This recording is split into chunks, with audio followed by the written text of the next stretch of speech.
ইফতারের সময় 3টি খাবার খেলে আপনার কিডনি নষ্ট হয়ে যাবে, যা প্রমাণ করেছে আধুনিক বিজ্ঞান। এবং আমি আশ্চর্য হয়েছি, আল্লাহর হাবিব সাল্লাল্লাহু আলাইহি ওয়াসাল্লাম এই 3টি খাবার খেতে মুসলমানদেরকে নিষেধ করেছেন। সুবহানাল্লাহি ওয়া বিহামদিহি সুবহানাল্লাহিল আযীম। সারা দিন রোজা রাখার পরে গবেষকরা বলছে যে আপনি সারা দিন যখন আপনার পেটের স্টমাকটা যখন খালি থাকে, ওই সময় আপনি এমন 3টি খাবার আছে যে 3টি খাবার সাথে সাথে গ্রহণ করলে আপনার ক্যান্সার, আপনার কিডনি, এই সমস্ত রোগ আপনার হয়ে যেতে পারে। তার মধ্য থেকে গবেষকরা বলছে প্রথম নাম্বার হচ্ছে প্রচন্ড পরিমাণে গরম খাবার।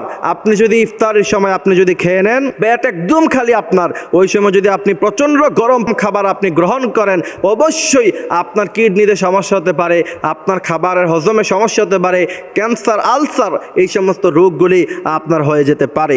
এই জন্য আল্লাহর হাবিব সাল্লাল্লাহু আলাইহি ওয়াসাল্লামের ব্যাপারে হাদিস এসেছে যে নবী করিম সাল্লাল্লাহু আলাইহি ওয়াসাল্লামের সামনে খাবার উপস্থিত করা হলো, প্রচন্ড গরম খাবার, যতক্ষণ না পর্যন্ত খাবার ঠান্ডা হলো ততক্ষণ পর্যন্ত আল্লাহ রাসূল খাবার খায় নাই। এই জন্য গরম, আপনি বিরিয়ানি মাত্র উঠাইছেন, এখন আপনি ইচ্ছা মতো এগুলি গরম খাবার আপনি খেয়ে ফেললেন, যদি আপনি নিয়মিত এমনটা করেন, গবেষকরা বলছে যে আপনার কিডনি সমস্যা হয়ে যেতে পারে, কিডনি ড্যামেজ হয়ে যেতে পারে। দ্বিতীয় নাম্বার হচ্ছে আল্লাহর হাবিব সাল্লাল্লাহু আলাইহি ওয়াসাল্লাম এমন একটি খাবার খেতে নিষেধ করেছেন যে খাবারটি খেলে রহমতের ফেরেশতারা আপনার থেকে দূরে সরে যায়, এবং সেই খাবারটি খেয়ে মসজিদে আসতে নিষেধ করেছেন মুহাম্মদ সাল্লাল্লাহু আলাইহি ওয়াসাল্লাম।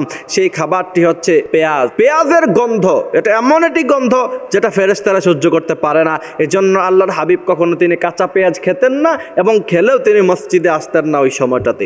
এজন্য আমরা ইফতারের সময় আমরা দেখা যায় আমরা বিরিয়ানি খাই বা আমরা বুটমুড়ি খাই, যেই সমস্ত খাবারই আমরা খাই না কেন, কাঁচা পেঁয়াজ অনেক সময় অনেকে খুব বেশি পরিমাণে খান, যার কারণে আপনার মুখে দুর্গন্ধ নিয়ে আপনি মসজিদে আসলেন, মা বোনেরা নামাজে দাঁড়ালেন, তার কারণে মা বোনেরা ইফতারের পরে আপনি ইফতারের সময় প্রচুর পরিমাণে কাঁচা পেঁয়াজ খেয়ে নামাজে দাঁড়ালেন, আপনার সে নামাজ আল্লাহ তাআলা কবুল করবে না। এজন্য কাঁচা পেঁয়াজ আমরা খাবো না। তৃতীয় নাম্বার যে খাবারটা আমরা খাবো না সেটা হচ্ছে বিশেষ করে ইফতারিতে খালি পেটে আমরা বাসি খাবার খাবো না।